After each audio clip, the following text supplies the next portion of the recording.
Hello बच्चों, आइए प्रश्न को देखते हैं। सिद्ध कीजिए कि r त्रिज्या के गोले के अंतर्गत विशालतम शंकु का आयतन गोले के आयतन का 8/27 गुना होता है। प्रश्न को हल करने से पहले इसकी मुख्य अवधारणा के बारे में चर्चा कर लेते हैं। मुख्य अवधारणा, यहाँ पे देखो शंकु और गोले की बात करी गई है, तो सबसे पहले मैं गोले के बारे में चर्चा कर लेता हूँ। गोले की जो है वृत्ताकार आकृति के रूप में होता है। अगर ये 2D में है तो वृत्ताकार आकृति में दिखता है, 3D में होता है तो गोला दिखता है। तो गोले की त्रिज्या, तो मैं बोल देता हूँ गोला की त्रिज्या जो है, अगर r मानी जाए, बड़े R से व्यक्त करी जाए, तो यहाँ पे गोले गोले का आयतन कितना हो जाएगा? गोला का आयतन ये बराबर हो जाएगा, इसको देखो V1 से निरूपित कर देते हैं, और ये कितना हो जाएगा? V1 बराबर हो जाएगा 4/3 पाई r की घात 3, इस तरह से बन जाएगा। अब चलते हैं शंकु में। तो शंकु के बारे में इस तरह से बोलते हैं, शंकु की त्रिज्या इसको बना देते हैं। देखो गोला जो है वृत्ताकार आकृति में दिखता है 2D में, और इसमें केवल विमा होती है, केवल इसकी त्रिज्या। अब शंकु की त्रिज्या मैं बोल देता हूँ छोटे r के, और शंकु की जो ऊंचाई है, शंकु की ऊर्ध्वाधर ऊंचाई, शंकु की ऊंचाई को बोल देते हैं h के बराबर। और शंकु इस तरह से अपने को दिखता है। ये अपने पास वृत्ताकार भाग की जो त्रिज्या होती है वही शंकु की त्रिज्या कहलाती है r, और जो ऊर्ध्वाधर ऊंचाई है वो कहलाती है इसकी h। और अब देखो शंकु का आयतन की मैं बात करूं, तो शंकु का आयतन इसे V2 से व्यक्त कर देंगे, ये बराबर हो जाता है 1/3 पाई r² h के बराबर। अब चलते हैं सवाल में। सवाल में जैसा कि हमें दिया गया है, सबसे पहले तो हम लोग इससे पहले देखो, सवाल में जाने से पहले मैं न्यूनतम और अधिकतम मान कैसे निकालते हैं वो भी बता देता हूँ। y बराबर fx कोई फलन दिया गया है, इसका एक बार अवकलन कर देंगे, dy/dx आ जाएगा, या इसको f डैश x भी बोल सकते हैं हम लोग। अब क्रांतिक बिंदु निकालने के लिए f डैश x को 0 के बराबर करेंगे। मान लो कि दो क्रांतिक बिंदु निकल के आ गए, x1 और x2।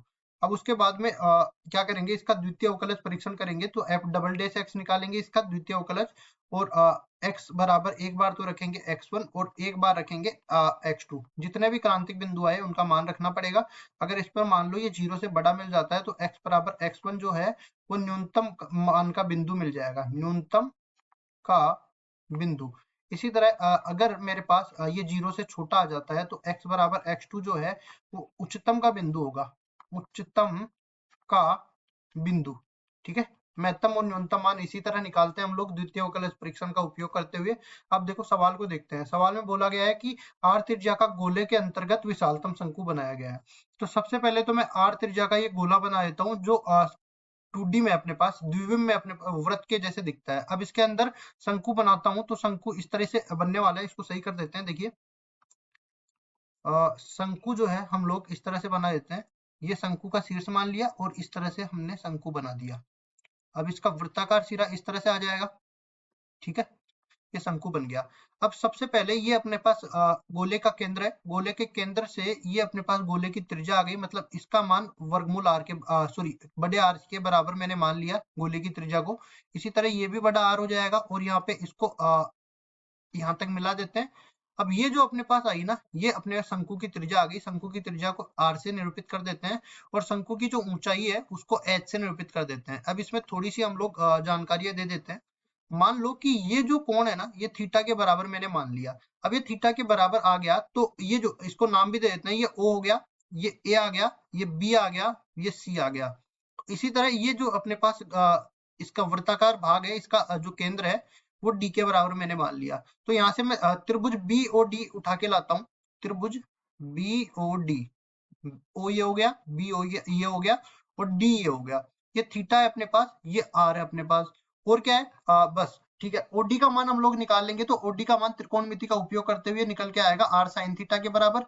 इसी तरह यहाँ से हमारे पास BD का मान निकल के आएगा r, सॉरी यहाँ पे मैंने उल्टा कर दिया, ये तो अपने पास r cos थीटा के बराबर आएगा, और ये r sin थीटा के बराबर आएगा। तो इसको सही कर देंगे, r cos थीटा के बराबर ये आ गया, और r sin थीटा के बराबर ये आ गया।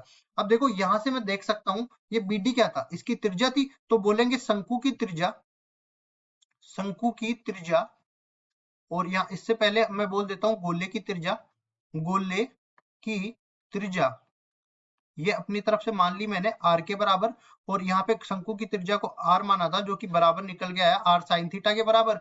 और इसी तरह शंकु की ऊंचाई भी देख लेते हैं। शंकु की ऊंचाई, शंकु की ऊंचाई ये किसके बराबर आ जाएगी, h बराबर में देखो यहाँ से r sin theta, r cos theta, तो ये निकल के आया और इसमें r जोड़ देंगे तो ऊंचाई के बराबर आ जाएगा, तो मतलब मैं कह सकता हूँ r plus r cos theta के बराबर ही आ गया।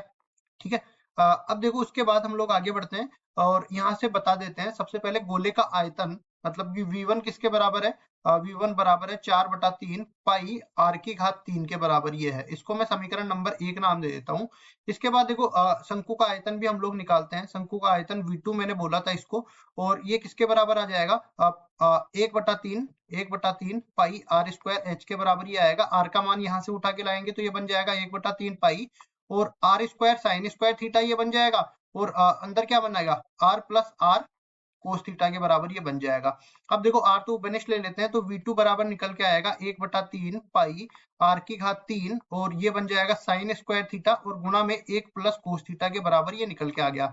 अब देखो थीटा जो मैंने माना है इसके सापेक्ष इसका अवकलन कर देंगे V2 का, तो ये कितना बनेगा, dV2 बटा में d थीटा, ये बराबर हो जाएगा 1/3 पाई आर की घात 3, ये तो अपने पास है अचर। अब साइन स्क्वायर थीटा गुणा में 1 प्लस कोस थीटा का होगा, तो क्या करेंगे, पहले तो साइन स्क्वायर थीटा को इसी तरह रखेंगे और 1 प्लस कोस थीटा कर देंगे माइनस साइन थीटा के बराबर। इसी तरह यहाँ से प्लस में 1 प्लस कोस थीटा को इसी तरह रखेंगे और साइन स्क्वायर थीटा कर देंगे, तो 2 गुणा में साइन थीटा, अब साइन थीटा कर देंगे कोस थीटा के बराबर। अब इसको थोड़ा सरल कर लेते हैं, तो dV2 बटा में d थीटा ये किसके बराबर आ जाएगा, 1/3 पाई आर की घात 3, ये तो इसी तरह रहने वाला है। अंदर वाला क्या बन जाएगा, माइनस में साइन, पहले प्लस वाले को ले लेते हैं, तो ये कितना बनेगा, 2 गुणा में साइन थीटा गुणा में कोस थीटा, तो ये बनेगा 2 गुणा में साइन थीटा गुणा में कोस थीटा, और प्लस में 2 गुणा में sine theta cos square theta, और ये कितना है, माइनस में साइन की घात 3 थीटा। ठीक है, ये निकल के आ गया। अब देखिए इसको मैं दूसरी तरफ ले जाता हूँ, और यहाँ पे क्या बनेगा, देखो dV2 बटा में d थीटा, dV2 बटा में d थीटा, और देखिए 1/3 पाई r की घात 3, ये तो इसी तरह रहने वाला है। और इसके बाद में देखो अंदर क्या बचेगा, अंदर वाले में यहाँ से साइन थीटा तो तीनों में उबनिष्ठ ले सकता हूँ, तो साइन थीटा को भी मैं बाहर ले लेता हूँ, इसको हटाऊंगा कोष्टक को, और यहाँ से साइन थीटा को मैं उबनिष्ठ ले लेता हूँ, साइन थीटा आ गया बाहर। अब इसके बाद में देखो क्या बचेगा, पहले भाग में अपने पास 2 कोस थीटा बच जाएगा, और यहाँ पे मैं लिखता हूँ 2 कोस थीटा। इसके बाद देखिए यहाँ से 2 साइन थीटा और गुणा में कोस स्क्वायर थीटा, इसको भी साइन में परिवर्तित कर देते हैं, तो प्लस में 2 माइनस में 2 साइन स्क्वायर थीटा ये बन जाएगा, और यहाँ से कितना बन गया, साइन स्क्वायर थीटा, यही बच गया ना। अब उसके बाद क्या करेंगे, इसको थोड़ा सा और सरल कर लेते हैं, dV2 बटा में d थीटा ये बराबर हो जाएगा 1/3 पाई r की घात 3, और गुणा में साइन थीटा, और अंदर कितना बच जाएगा, ये माइनस में 3 साइन स्क्वायर थीटा, माइनस में 3 साइन स्क्वायर थीटा, और प्लस में 2 कोस थीटा, और प्लस में 2 ये बच गया। अब उसके बाद देखिए देखो कोस थीटा में अपने को द्विघात बनाना है, साइन थीटा में द्विघात बन नहीं सकता, क्योंकि कोस थीटा को हम लोग साइन थीटा में नहीं बदल सकते, लेकिन इस साइन थीटा को कोस थीटा में बदल सकते हैं। इससे अच्छा ये होगा कि यहाँ पे जो मैंने कोस थीटा को साइन थीटा में परिवर्तित किया था, वहीं पे मैं ये बचे हुए साइन स्क्वायर थीटा को कोस स्क्वायर थीटा में परिवर्तित कर दूं, तो इसको मैं सही कर देता हूँ। देखो इसको यहाँ से मिटा दिया, और इसके बाद में मैं सही कर रहा हूँ। ये अपने पास बचा हुआ क्या था, बचा हुआ था अपने पास 2 कोस स्क्वायर थीटा, इसको तो इसी तरह रखता हूँ 2 कोस स्क्वायर थीटा। इसके बाद अपने पास जो माइनस साइन स्क्वायर थीटा बचा, इसको मैं लिख देता हूँ -1 प्लस साइन स्क्वायर थीटा के प्लस कोस स्क्वायर थीटा के बराबर। ठीक है, अब इसको सरल करते हैं, देखो dV2 बटा में d थीटा ये किसके बराबर आ जाएगा, 1/3 पाई r की घात 3, और ये साइन थीटा तो बाहर है ही, और अंदर क्या बच जाएगा, अंदर देखो ये 3 कोस स्क्वायर थीटा हो गया, 3 कोस स्क्वायर थीटा, और प्लस में 2 कोस थीटा, और माइनस में 1, ये बन गया। अब देखो इसको मैं समीकरण नंबर 2 नाम दे देता हूँ, समीकरण 2 नाम दे दिया। अब इससे क्रांतिक बिंदु निकाल लेते हैं, तो क्रांतिक बिंदु निकालने के लिए क्या करते हैं, dV2 और बटा में d थीटा जो है इसको 0 के बराबर करना पड़ेगा, मतलब कि 1/3 गुणा में पाई r की घात 3, और गुणा में साइन थीटा, और अंदर क्या दे रखा है, 3 cos square theta plus 2 cos theta, और माइनस में 1 जो है इसको 0 के बराबर करना है। 0 के बराबर करेंगे तो ये तो अचर है, ये 0 के बराबर हो जाएगा, और बचा हुआ क्या है, साइन थीटा, और गुणा में अंदर क्या है 30 कोस स्क्वायर थीटा, ये द्विघात समीकरण बन गया। तो इसको हल करेंगे गुणनखंड विधि से, तो ये क्या बनेगा, देखो इस तरीके से 3 कोस स्क्वायर थीटा और प्लस में 3 कोस थीटा माइनस में कोस थीटा और माइनस 1 बराबर हो जाएगा 0 के। इसको और सरल कर लेते हैं, तो साइन थीटा और अंदर क्या बच जाएगा, यहाँ से देखो 3 cos थीटा उपनिष्ठ ले लेता हूं मैं अंदर से, तो ये क्या बन जाएगा, cos थीटा प्लस 1 बच जाएगा। और इसी तरह -1 उपनिष्ठ ले लेता हूं तो अंदर क्या बच जाएगा, cos थीटा प्लस 1 बच जाएगा। अब इसके बाद बराबर 0 हो जाएगा। यहाँ से अगर मैं cos थीटा प्लस 1 उपनिष्ठ ले लूं तो अंदर क्या बच जाएगा, 3 cos थीटा माइनस 1, और बाहर कितना है, sin थीटा।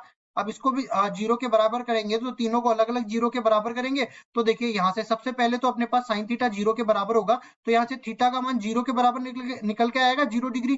तो 0 डिग्री कभी भी संभव नहीं है, 0 डिग्री संभव नहीं है, क्योंकि ये कोण अगर 0 के बराबर हो गया ना तो अपने पास ये जो इसकी त्रिज्या है, ये त्रिज्या अपने पास इसके बराबर हो जाएगी, किसके, r cos थीटा के बराबर।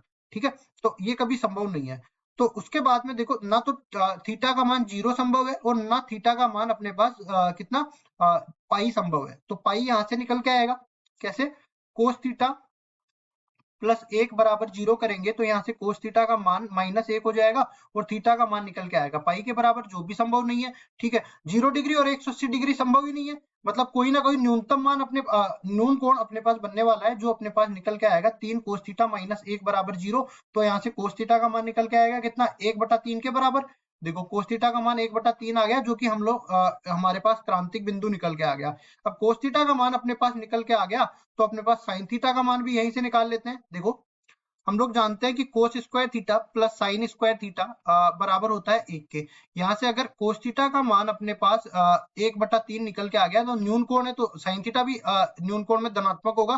तो यहाँ से कितना बन जाएगा, sin थीटा का मान ये अपने पास बन जाएगा 2√2/3 के बराबर। अब उसके बाद देखिए आगे हम लोग क्या कर लेते हैं, sin थीटा और cos थीटा का मान निकल के आ गया। समीकरण 2 जो था इसका एक बार और अवकलन करते हैं, तो ये अपने पास बन जाएगा d2v2 बटा में d थीटा 2, ये बन जाएगा। अब देखिए 1/3 पाई आर की घात 3, ये तो इसी तरह रहने वाला है, 1/3 पाई आर की घात 3 ये इसी तरह रह गया। साइन थीटा को एक बार इसी तरह रखते हैं, अंदर वाले का कर देंगे अवकलन। अंदर वाले का अवकलन करेंगे तो ये क्या बन जाएगा, यहाँ से 3 कोस स्क्वायर थीटा, यहाँ से देखो 3 कोस स्क्वायर थीटा का बन जाएगा 6 cos theta minus sine theta. तो ये माइनस में 6 कोस थीटा गुणा में साइन थीटा, ये बन गया। उसके बाद देखिए यहाँ से अपने पास 2 कोस थीटा करेंगे तो माइनस में 2 साइन थीटा हो जाएगा। ठीक है, अब देखो -1 का तो 0 हो गया। उसके बाद में देखो क्या करेंगे, ये अंदर वाले को इसी तरह रखेंगे, तो प्लस में क्या था अंदर वाला, 3 cos square theta plus 2 cos theta -1, इसको लिखेंगे 3 cos square theta plus 2 cos theta और माइनस में 1। अब साइन थीटा का कर देंगे तो साइन थीटा का कोस थीटा के बराबर हो जाएगा। अब देखिए इसको आगे मैं देखता हूँ, यहाँ से क्या बन जाएगा, d2v2 बटा में d थीटा 2, ये बन गया 1/3 पाई आर की घात 3, ये तो इसी तरह रहने वाला है। अंदर क्या बच जाएगा, अंदर बच जाएगा अपने पास ये देखो अंदर जाके गुणा होगा तो माइनस में 6 कोस थीटा और गुणा में साइन स्क्वायर थीटा आ जाएगा, माइनस में 2 साइन स्क्वायर थीटा आ जाएगा। और देखो यहाँ से कितना मरेगा, प्लस 3 कोस की घात 3 थीटा आ जाएगा, प्लस 2 कोस स्क्वायर थीटा आ जाएगा और माइनस में कोस थीटा आ जाएगा, ये बच गया। अब देखो यहाँ पे कोस थीटा का मान 1/3 है और साइन थीटा का मान कितना है, 2√2/3 है। तो यहाँ पे लिखते हैं तो 1/3 पाई आर की घात 3 और यहाँ से कितना बन जाएगा, माइनस में 6 कोस थीटा का मान 1/3 आ जाएगा और साइन स्क्वायर थीटा मतलब 2√2/3 का मान हो जाएगा 8/9 के बराबर। माइनस में 2 गुणा में यहाँ पे बन जाएगा 8/9 और प्लस में 3 गुणा में ये बन जाएगा 1/27 के बराबर, प्लस 2 गुणा में ये बन जाएगा 1/9 के बराबर, माइनस में 1/3 रह जाएगा। अब इसको आगे और सरल कर लेते हैं, तो देखो 3 दूनी 6 बच जाएगा और यहाँ से देखो कुछ कटने वाला है क्या, और कुछ नहीं है, तो माइनस में 16/9 और प्लस में यहाँ पे कितना बनेगा, माइनस में 16/9, ये भी बन जाएगा। ठीक है, उसके बाद में देखो 1/9 बच जाएगा, ये 2/9 बच जाएगा और जो 1/3 है इसको भी मैं कह सकता हूँ कितना, 3/9 के बराबर, -3/9 हो गया। अब उसके बाद में ये अपने पास बचेगा कितना, 1/3 गुणा में पाई आर की घात 3, ये लघुत्तम लेंगे, ये d2v2 बटा में d थीटा 2 का मान है और यहाँ पे भी d2v2 बटा में d थीटा 2 का मान है। अब उसके बाद में ये अपने पास आने वाला है d2v2 बटा में d थीटा 2, तो ये अपने पास कितना बनने वाला है, देखो -16/9, -16 और -16 -32, -32 और -3 -35, मतलब ये पूरा कट जाएगा तो -32/9 के बराबर ही आ जाएगा, -32/9 और ये कितना बन गया, 1/3 गुणा में पाई आर की घात 3, जो कि अपने पास ऋणात्मक आ गया। ऋणात्मक आ गया मतलब कि आर का मान, जब थीटा का मान, कोस थीटा का मान 1/3 और साइन थीटा का मान 2√2/3 तब V2 जो है न्यूनतम होगा। अगर V2 न्यूनतम है तो देखो यहाँ पे हम लोग V2 का मान निकाल लेते हैं, ठीक है। सबसे पहले हमने जो समीकरण नाम दिया था समीकरण 1 में, देखो R का मान निकाल लेंगे, H का मान निकाल लेंगे। यहाँ पे देखो थीटा का मान निकल के आ गया ना, तो लिखेंगे द्वितीय अवकलज परीक्षण से स्पष्ट है, द्वितीय अवकलज परीक्षण से स्पष्ट है, परीक्षण से स्पष्ट है कि साइन थीटा 2√2/3 या कोस थीटा बराबर 1/3 पर V2 न्यूनतम होगा। V2 न्यूनतम नहीं, अधिकतम होगा, ठीक है। क्योंकि ऋणात्मक आया है तो यहाँ पे लिखेंगे V2 अधिकतम होगा। अब ये अधिकतम है तो यहाँ से हमारे पास कितना था, सबसे पहले मैं उठा के लाता हूँ H को। H बराबर क्या निकाला था हमने, R प्लस R कोस थीटा के बराबर ये निकाला था। फिर से दिखा देता हूँ मैं, देखो H बराबर क्या था, R plus R cos theta, और R बराबर था R साइन थीटा के बराबर। R बराबर कितना था, R साइन थीटा, तो ये दोनों मान यहाँ पे निकालेंगे तो ये कितना बन जाएगा, H बराबर में R प्लस R गुना में कोस थीटा का मान 1/3 है तो ये रख देंगे, R का मान हो जाएगा R गुना में 2√2/3 के बराबर। तो ये कुल मिला के अपने पास H बराबर तो हो जाएगा 4R/3 के बराबर, और R बराबर हो जाएगा 2√2R/3 के बराबर। अब आयतन भी निकाल लेंगे, देखो V2 किसके बराबर हो जाएगा, V2 बराबर हो जाएगा 1/3, शंकु ही है ना, शंकु है तो 1/3 पाई आर स्क्वायर एच के बराबर। 1/3 तो यहाँ पे रहेगा, पाई भी यहाँ पे रहेगा, आर स्क्वायर का मान हो जाएगा 8/9 गुना में आर स्क्वायर के बराबर, और h का मान हो जाएगा 4R/3 के बराबर। मतलब कुल मिला के अपने पास कितना बन जाएगा, V2 बराबर में 1/3 तो बाहर रहेगा, और इसके बाद देखो 8/27 यहाँ पे आ जाएगा, 8/27, और ये जो अपने पास आया 4, इसको इसके ऊपर ले जाएंगे 4। अब उसके बाद में देखो ये कितना बना, पाई R⁻³ के बराबर। इसको हम लोग लिख सकते हैं 8/27 और गुणा में 4/3 पाई R³ के बराबर, इसको मैं लिख सकता हूँ। और देखो यहाँ पे मैंने क्या लिखा था कि जो गोले का आयतन है इसको मैंने V1 नाम दिया था, 4/3 पाई R³ के बराबर ये निकल के आया था। तो V2 किसके बराबर हो जाएगा, 8/27 गुना में V1 के बराबर निकल के आ गया। तो मैंने ये सिद्ध कर दिया कि शंकु का आयतन, जो अधिकतम आयतन वाले शंकु का आयतन जो है वो गोले के आयतन का 8/27 गुना होगा, और यही मेरे को सिद्ध करना था यहाँ पे। ये हमारा उत्तर हो जाएगा। आशा करता हूँ ये सवाल आपको समझ में आया होगा। धन्यवाद।